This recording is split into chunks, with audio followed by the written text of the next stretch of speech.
Assalamualaikum warahmatullahi wabarakatuh. Jadi, di sini kami akan mempresentasikan tentang tugas kami yaitu Exploratory, Data Analysis atau EDA dalam mata kuliah Wawasan Global TIK. Sebelum itu, izinkan kami memperkenalkan diri. Saya Almira Faradita Alifa dengan NIM 1030523300069 dan rekan saya Alexa Fetrah Elvandi dengan NIM 1030523001008. Kami dari kelas DS 4702. Kemudian ringkasan dari dataset yang kami ambil, yaitu dataset ini memiliki 8.807 baris dengan beberapa kolom penting yang yaitu tipe, yaitu jenis konten movie atau TV show, title judul konten, kemudian director, cast, country itu informasi tentang produksi, data edit yaitu tanggal ditambahkan ke Netflix, release year yaitu tahun konten dirilis, kemudian ada kolom rating yaitu kategori usia, misal TVMA atau PG-13. Kemudian duration yaitu durasi atau jumlah season. Kemudian ada list in yaitu genre atau kategori. Dan yang terakhir ada description yaitu ringkasan konten. Sebagian besar kolom bertipe teks dengan hanya satu kolom numerik yaitu kolom release year. Kemudian untuk menangani missing value, beberapa kolom memiliki nilai kosong, missing value. Yang pertama, director, cast, dan country memiliki cukup banyak data yang hilang. Ini umum dalam data film karena tidak semua konten mencantumkan nama sutradara ataupun pemeran, terutama untuk dokumenter atau produksi lama. Cara menangani missing value itu sendiri, yang pertama yaitu biarkan kosong jika analisis tidak tergantung pada kolom tersebut. Kemudian, ganti dengan unknown jika diperlukan untuk keperluan visualisasi. Dan yang terakhir, hapus jika terlalu banyak missing values, lebih dari 50% dan tidak signifikan. Kemudian, ada deteksi outlier. Karena hanya ada satu kolom numerik, yaitu release year, maka apakah ada konten dengan tahun yang sangat lama atau terlalu baru? Misalnya ada konten dari tahun 1925, tapi mayoritas adalah konten setelah tahun 2000. Insight-nya, Netflix cenderung menambahkan banyak konten dari dekade terakhir, menunjukkan fokus pada konten modern. Kemudian, yang pertama, itu kemudian pada distribusi variabel. Yang pertama, yaitu jenis konten. Movie jauh lebih banyak dibandingkan TV show. Hal ini wajar karena produksi film membutuhkan waktu lebih singkat dibandingkan serial.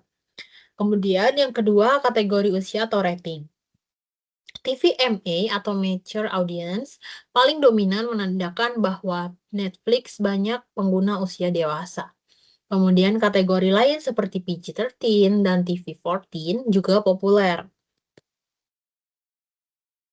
Kemudian yang ketiga yaitu ada genre atau list-in. Genre paling umum yaitu dramas, komedis, dan international movies. Banyak konten memiliki lebih dari satu genre. Yang keempat yaitu negara produksi. Amerika Serikat adalah penyumbang konten terbanyak, didukung dengan India, Inggris, dan Kanada juga cukup dominan. Kemudian hubungan antar variabel.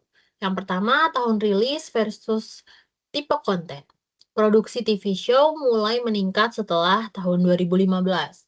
Film stabil sepanjang waktu, tetapi juga meningkat di era platform digital. Kemudian yang kedua yaitu negara versus tipe konten. Amerika Serikat mendominasi untuk kedua tipe, yaitu film dan serial. India cenderung lebih banyak memproduksi film. Kemudian yang ketiga ada genre versus rating. Rating TVMA umumnya untuk genre kriminal, dokumenter, ataupun drama dewasa. Genre anak-anak, misalnya animation, lebih sering memiliki rating TVY atau G. Kemudian insight. Yang pertama, konten dewasa mendominasi. TVMA adalah rating terbanyak. Yang kedua, distribusi konten modern. Sebagian besar konten berasal dari 2010 ke atas. Kemudian, Amerika Serikat sebagai pusat konten Netflix, negara produksi terbanyak. Kemudian, film lebih umum daripada TV show.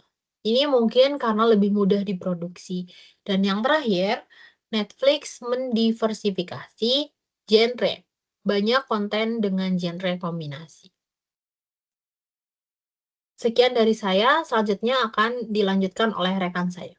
Terima kasih.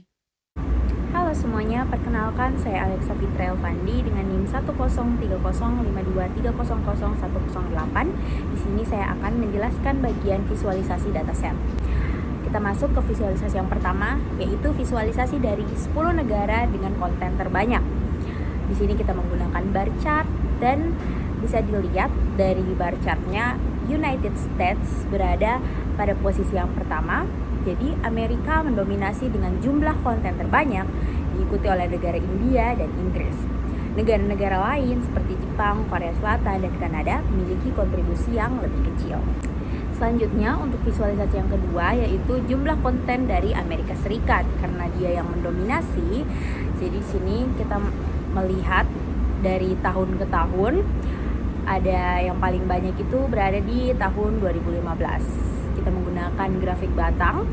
Jadi pada grafik batang ini menunjukkan jumlah konten, movie, dan TV show berdasarkan periode tahun rilis di Amerika Serikat. Namun pada tahun 1950 tidak terlihat ada grafik. Yang sebenarnya ada data movie, namun hanya ada satu jumlah konten. Terlihat bahwa produksi konten meningkat tajam setelah tahun 2010 dengan puncaknya pada tahun 2015. Dominasi konten yang dirilis oleh movie dibandingkan TV show, terutama setelah era digital atau streaming berkembang sangat besar. Visualisasi data selanjutnya yaitu perbandingan jumlah konten berdasarkan rating. Di sini kita menggunakan grafik pie chart.